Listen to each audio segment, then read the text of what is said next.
Boa tarde! E aí, vamos finalizar nossa semana, dando continuidade aos nossos estudos de história? Então, vamos lá! Vou começar a nossa apresentação aqui, dividindo a nossa tela, para vocês poderem me ver e ver também o conteúdo e a explicação. Então, nas nossas aulas, aliás, na nossa aula de história de hoje, a gente vai fazer o capítulo 7 e vamos das páginas 206 a 219. Nossa, professora, tudo isso de página? Calma, tem algumas que nós não faremos e algumas delas serão lição de casa. Então, olha só, lá na última aula de história, a gente começou a falar do conceito, o que significava a palavra comunidade, né? Que muitas vezes a gente acredita que comunidade está ligado só ao fato de onde a gente mora. A gente viu que não, que comunidade é um grupo de pessoas que se reúnem para fazer um trabalho juntos, objetivos em comum. E na última tirinha que a gente leu lá na aula passada, as crianças, elas se reuniram para limpar o pátio do colégio porque estava muito imundo. E aí, então, aqui eles estão conversando a respeito disso, né? Eles falam que, quer saber? Gostou da ideia de limpar, organizar, né? Faz aquele sentimento de pertencimento do grupo, ó, como o Theo fala, né? E aí ela fala aqui, por isso nós somos um grupo. Então, que grupo que eles são, se eles estão na escola? Como que a gente pode nomear? Essas questões você não precisa responder, nem no formulário, nem na sua apostila. Nós estamos falando da comunidade escolar. Como assim comunidade escolar, professora? É o seguinte, eu não falei para vocês que nós do terceiro ano somos uma comunidade? Só que nós fazemos parte de uma comunidade muito maior, que é a da escola. Por quê? Todos os alunos que estão matriculados, os pais ou quem é o responsável por essa criança, os professores ou todos os outros funcionários que trabalham na escola, além dos diretores, coordenadores, funcionários da administração, quem faz a manutenção, quem limpa, quem faz a comida, faz parte da comunidade escolar. Todos eles, inclusive vocês, têm que cooperar para que tenha uma boa educação, não só a educação dos livros, mas educação para com as outras pessoas, uma boa convivência social. Por isso que para a gente conviver em sociedade, a gente precisa de regras, e essas regras têm que ser respeitadas. E quando as regras não são respeitadas ou não são concordadas, tem que haver um diálogo, né? Diálogo é conversar. Então, os nossos problemas a gente resolve conversando, para todo e qualquer problema que possa surgir. Não só na comunidade escolar, mas na nossa vida. Por quê? Porque a gente está convivendo com diferentes pessoas, ninguém é igual. Cada um traz de casa hábitos, valores, educação diferente, né? Ninguém é educado exatamente igual a outra pessoa. Então, por isso, a gente tem que aprender a lidar com as diferentes idades diferentes, culturas diferentes, partilhando coisas em comum, ou seja, a escola, a educação. Então, a gente tem que respeitar o espaço do outro. E por isso que existem as regras, certo? E aí você faz a leitura aqui para aprofundar o seu conhecimento. Aqui no Super Desafio, você vai ter que acompanhar o que eu vou te dizer para você poder preencher. Por quê? São dados lá da escola, que eu peguei aproximado, tá? E a gente vai preenchendo aqui. Então, ele quer saber aqui, ó, número de alunos da escola. A nossa escola ao todo hoje tem cerca de 320 alunos. Aí lá na letra B ele pergunta o número de pais ou responsáveis. Isso aqui eu nem preciso perguntar lá na direção da escola. Se eu já sei o número de alunos, eu consigo achar o número de pais ou responsáveis. Como? Olha a matemática aí de novo. Dobrando o número, né? A gente tem que pensar assim, cada aluno tem um pai e uma mãe. Ah, mas eu conheço aluno que não tem a mãe, que não tem o pai. Ok, essas são as exceções, a gente sabe que existe. Mas a gente vai considerar para essa conta que cada aluno tem um pai, uma mãe ou um responsável, certo? Que são duas pessoas. Então, 320 alunos, a gente já considera pelo menos 320 mães, mais 320 pais. Então, nós estamos dobrando o número, fazendo vezes 2. Então, o total de pais são 640, ok? Número de professores. Entre os professores do Fundamental 1 e do Fundamental 2, somos 16. Nossa, professora, só 16 professores? Só para dar conta de tudo isso aqui, ó. E o número de funcionários, que aí inclui quem está lá no financeiro, quem está na recepção, a diretora, o tio do transporte, a tia da limpeza, são 8 funcionários, ok? E agora, para você responder qual é o total de membros, de pessoas que fazem parte da sua comunidade escolar, você soma tudo isso aqui. Ou seja, número de alunos, número de responsáveis, número de professores, número de funcionários, e aí a gente vai achar o total desses alunos. Aliás, dessa comunidade, né? Se você somar aí, você vai achar que é o 984. Nossa, Pro, chegamos perto de 1.000. Será que existem outras comunidades escolares que têm mais de 1.000? Existem. Comunidades da escola pública, por exemplo, tem uma maior quantidade de alunos em sala, tem mais períodos de aula, tem manhã, tarde, noite, então tem maior número de professores, de funcionários. Então, esse número aqui, ó, de comunidade escolar, ele aumenta, tá? Na número 3, nós não faremos. E aí, então, eu nem coloquei aqui que é a página 208. A página 208 a gente não vai fazer. Por que não, professora? Porque seria uma entrevista com alguém lá da escola. Eu poderia pedir essa entrevista via Meet ou por e-mail, mas para não demandar muito tempo, eu pulei esse aí. Então, 208 não é para fazer, ok? Aí aqui na página 209 a gente vai voltar a falar um pouquinho de comunidades tradicionais. No final do bimestre passado, lá na apostila 1, na volume 2, na verdade, e 1, a gente estava falando a respeito dos povos tradicionais. A gente falou dos seringueiros, a gente falou dos ribeirinhos, né, dos caiçaras. E aqui a gente vai falar agora das comunidades. O que é isso? Povos que se reúnem e vivem segundo os seus mesmos objetivos, tá? Então, além da nossa comunidade escolar, que a gente faz parte, porque a gente passa boa parte da nossa vida na escola, existem vários outros tipos de comunidade. Então, a gente vai conhecer algumas delas.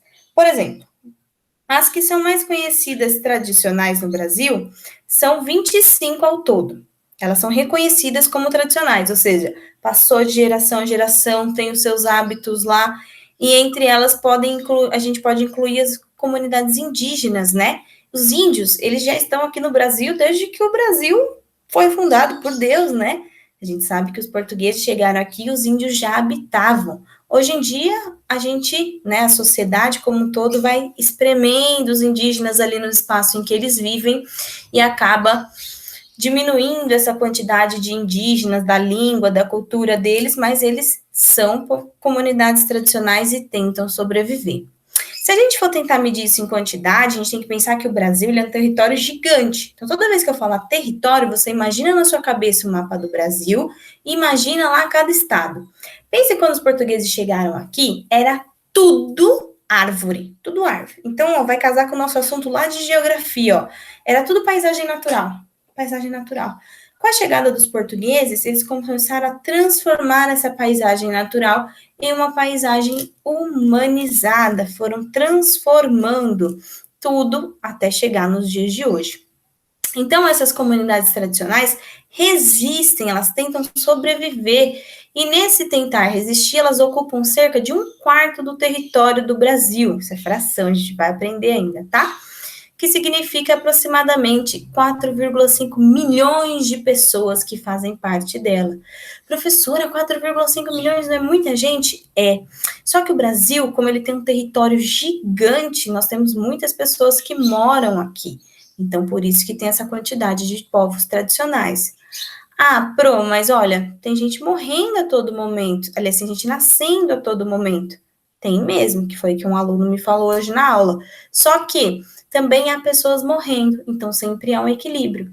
Além do que, as avós de vocês, ou talvez a avós do pai de vocês, antigamente uma quantidade de filho muito maior do que hoje, né? Tinham 9, 10, 11, 12 filhos, isso fazia com que a população aumentasse.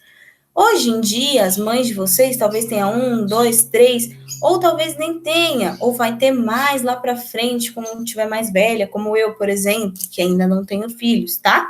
Então, mas a gente tem uma quantidade aqui significativa. E aí, no Brasil, existem alguns documentos que garantem o direito tanto desses povos quanto outros tantos direitos. Esse documento aqui chama Constituição Federal do Brasil. Então, olha aqui que na Constituição Federal, como que ele vai definir a comunidade tradicional. Olha só, ele está lá, ó, vai definir agora. Povos e comunidades tradicionais são grupos que possuem culturas diferentes da cultura predominante na sociedade e se reconhecem como tais. Como assim, professora, cultura predominante? Predominante é que mais tem. Como assim faz que mais tem na nossa cultura? Por exemplo, pessoas que querem viver nas zonas urbanas, que é a cidade, querem ser médicos, advogados, querem ter carros, querem viajar de avião, têm as suas religiões, tá? Então, os indígenas, esses povos tradicionais, ele tem uma cultura diferente. Ele quer andar pelado, ele quer se pintar, ele quer tirar o sustento dele da natureza. Então, é diferente, mas faz parte da cultura do país e ele se reconhece. Então, aqui ele está definindo para a gente o que é uma comunidade tradicional. Aí, logo aqui embaixo, ele vai explicar para a gente o que é uma denominação de comunidade tradicional. Denominação é explicar também como a gente fala com essas comunidades. Então, olha aqui, ó. Essas comunidades ocupam e usam territórios e recursos naturais necessários à preservação de suas formas de organização econômica, social, cultural e religiosa, segundo técnicas e práticas ancestrais geradas e transmitidas pela tradição. Daí seu nome, comunidades tradicionais. Então, olha aqui, ó, ele fez aqui para a gente a denominação. Ele está falando, ó, esses povos vai ter o espaço deles lá morar. E nesse espaço, eles vão poder tirar o que eles precisam para sobreviver dos recursos da natureza, recursos naturais. Ou seja, vai poder plantar, vai poder caçar o animal da natureza, vai poder pegar no rio, vai tomar banho no rio. E como eles se organizam para ter dinheiro, para poder negociar com o homem branco, como eles se relacionam lá dentro da comunidade, como eles estudam, como eles aprendem a pintar, como eles adoram o Deus dele, que é a religião deles, ou como as técnicas que eles praticam de se proteger, de construir as casas, são segundo os antepassados dele, não tem problema. Só que é transmitida de geração em geração. E é assim que surge o nome de comunidade tradicional, ok? Então, olha só, que ele explica pra gente o que é ancestral, que é justamente os antepassados, que é que veio lá no passado, ante. Você vai fazer o exercício para mim aí direto na apostila. Como? Número 1, ó, ele pede para você grifar de vermelho no texto a definição de comunidade tradicional. Então, eu falei para você que começava aqui, né, nos povos. Você vai pegar seu lápis vermelho, vai passar lá embaixo fazendo, grifando tudo, vai deixar tudo de vermelho. Por quê? Porque até aqui no final, tais, ele está definindo para a gente o que é comunidade tradicional. O segundo exercício pede para você grifar na cor verde a denominação de comunidades tradicionais. Então, você vai começar aqui no último parágrafo, com a palavra essas, e vai terminar aqui tradicionais, que é onde ele vai terminar, ok? Na página 210, ele vai falar para a gente de alguma dessas comunidades. Então, por exemplo, aqui tem as comunidades do fundo e fecho de pasto. Elas vivem espalhadas por toda a região nordeste do Brasil, lá para cima, então. Desde 300 anos atrás, e elas também têm uma boa parte no estado da Bahia, vivem do plantio das roças, do pastoreio do gado, ou seja, cuidam dos gados para lá e para cá, e da coleta dos frutos e raízes. Tem a comunidade aqui, ó, das quebradeiras de coco babaçu. Pô, existem mulheres só para quebrar coco? Existe. Nessa região onde elas moram, aqui no Piauí e Maranhão, existe. Então, é tradicional, elas aprendem essa profissão com as mães e continuam fazendo na vida adulta e vão ensinar para as filhas dela. Então, ó, cerca de 300 mil mulheres constituem essa comunidade, que estão espalhadas lá no estado do Maranhão, Piauí, Tocantins e Pará. Elas coletam coco do babaçu e transformam em óleo, leite de coco, sabão e farinha. E essas coisas a gente consome aqui, né? E olha lá, as comunidades indígenas, né, que a gente tanto falou, a gente tem mais de 800, estão distribuídas em vários povos aqui no Brasil. Né? Tem as terras reconhecidas, e estão principalmente lá no Mato Grosso. O próximo povo tradicional Existem, são as caiçaras, que ficam lá em Paraty, no Rio de Janeiro, a gente já falou sobre isso. Existem pelo menos há mais de 40 anos. E eles vão vivendo da pesca, de alimentos da mata e do roçado. Roçado é trabalhar na roça. Tem as comunidades do quilombolas, que são os negros que fugiram da época da escravidão e construíram esse abrigo. Tem mais de 3.000 comunidades, né, espalhadas por todo o Brasil. Por que todo o Brasil? Porque eles fugiam, né? Então, eles se reúnem com desses descendentes que foram escravizados e vão se perpetuando, passando de geração em geração, para que haja respeito aos negros, que a gente sabe que ainda existe o racismo, para que a gente possa respeitar. E, por fim, as comunidades ribeirinhas, que são formadas pelas pessoas que vivem às margens do rio, que têm toda a sua vida relacionada a eles, tá? Eles tiram seu sustento disso, da pesca, e estão a maioria concentrados ali na região amazônica, certo?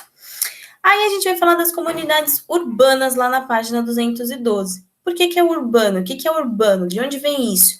Das cidades.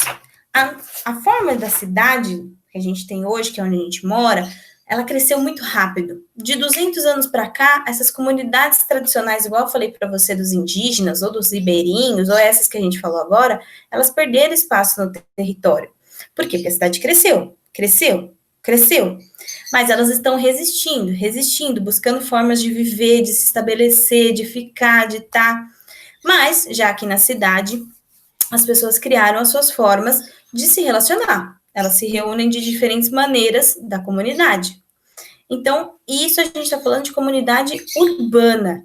A gente faz parte dessa comunidade, a gente vive em cidade, ok? A comunidade escolar também faz parte da comunidade urbana, a gente está dentro. Por que comunidade escolar está dentro da comunidade urbana? Porque a sua escola está dentro da cidade, ok? Então, por isso que a gente faz parte. Então, na comunidade urbana, as pessoas se agrupam também.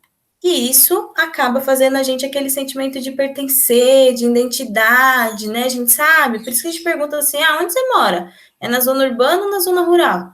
Eu moro na zona urbana. Então, a pessoa já sabe que você é uma pessoa da cidade, é diferente. Então, entre essas comunidades urbanas, além das escolares, a gente pode citar a comunidade dos vizinhos, que é quando a gente fala de moradia, as de profissionais, então tem a comunidade dos professores, tem a comunidade dos médicos, tem a comunidade dos motoristas, tem as comunidades dos advogados, cada profissional tem suas comunidades. As religiões, a política e as virtuais, que agora somos nós, né? Agora nós temos comunidades virtuais. As comunidades virtuais são aquelas que se estabelecem por meio de comunicação à distância. Olha, esse livro aqui, quando ele foi feito, ele nem sabia ainda que a gente viveria uma pandemia e que agora nós nos tornamos uma comunidade virtual, nosso ambiente virtual, que a gente se interessa, que a gente troca informações e agora a gente estuda. A gente não está tão separado geograficamente, que como ele fala, uma pessoa de um estado, outra do outro, a gente está próximo, só que a gente não pode ficar com contato como a gente gostaria. Antes, esse contato virtual, ele facilitava para a gente, para pessoas que estavam com esse geograficamente longe, né? Em outro país, em outro estado, ajudava a gente a matar a saudade. Hoje, com o que está acontecendo da pandemia, a gente precisa dela para poder matar a saudade, mesmo morando tão pertinho.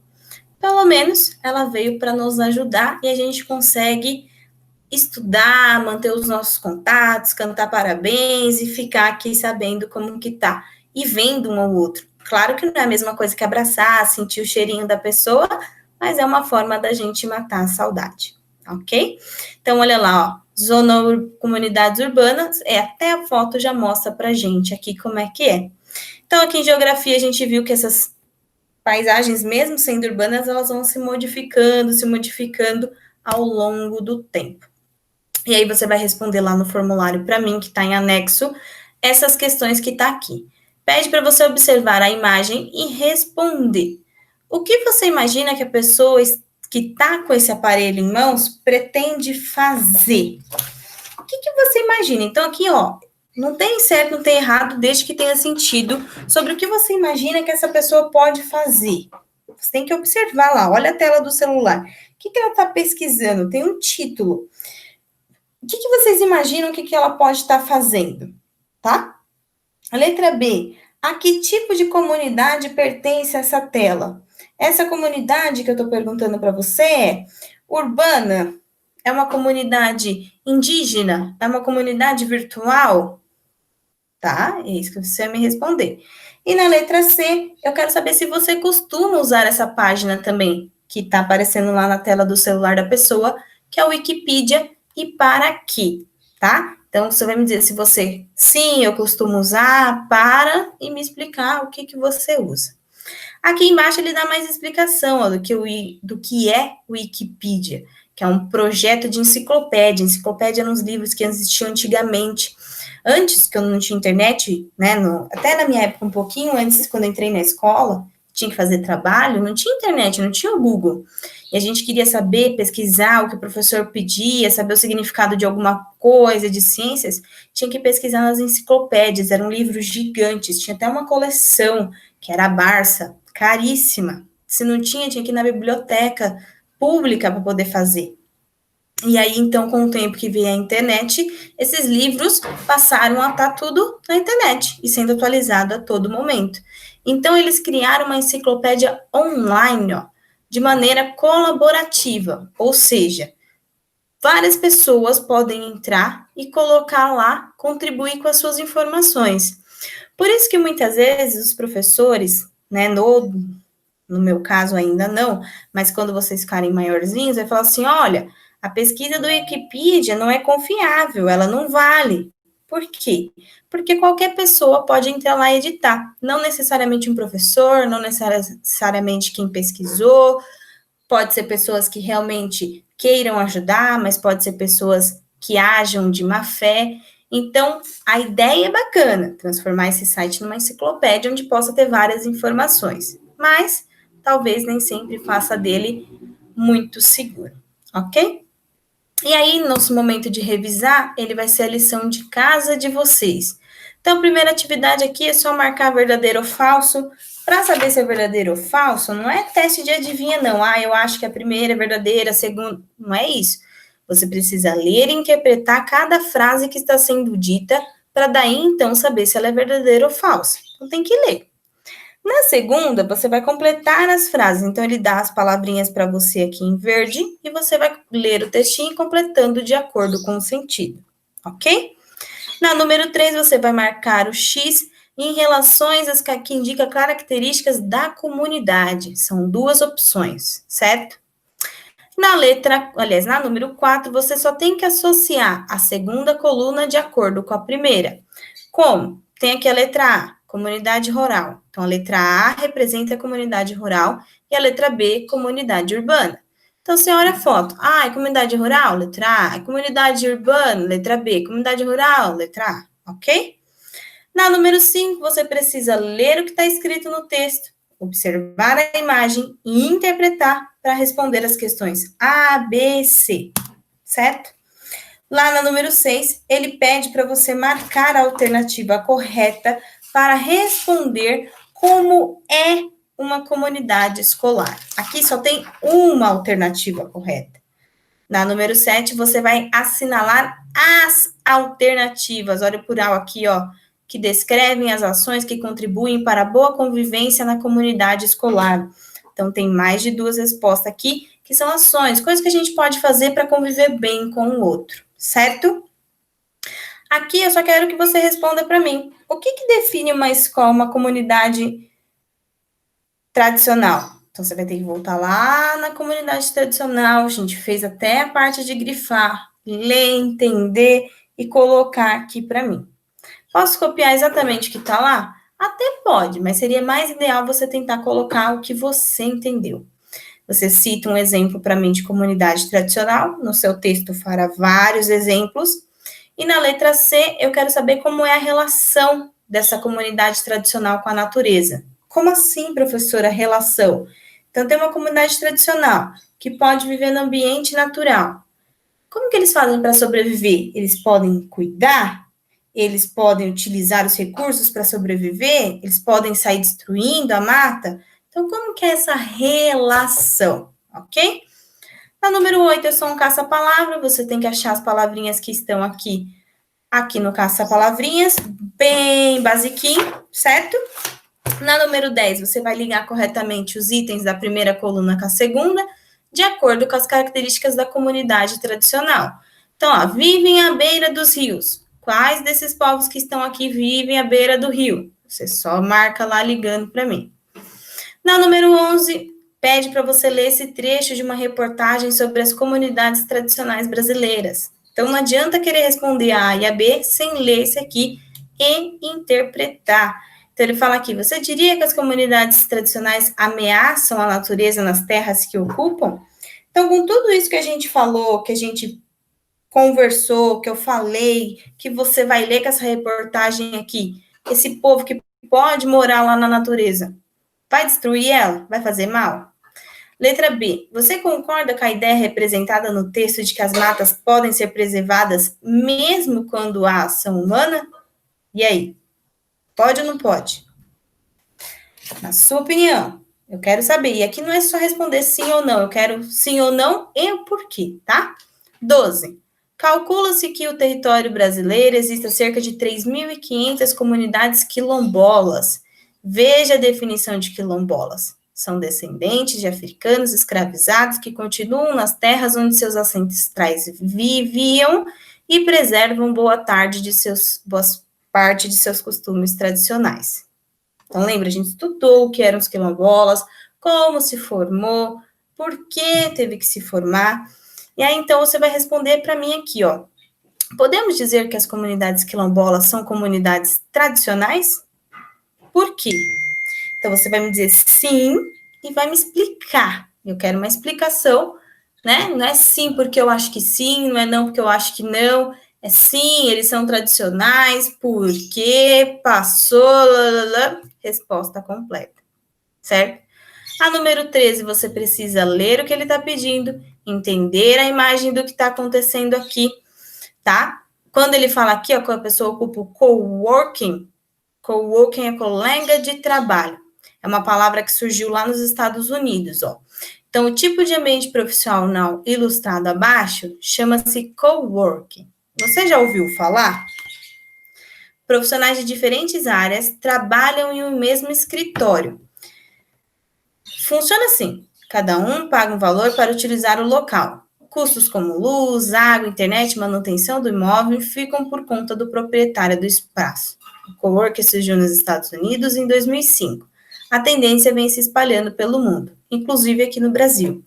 Então, olha só, quando as empresas elas vão funcionar, elas alugam um prédio e dividem, normalmente, as salas desse prédio por setores.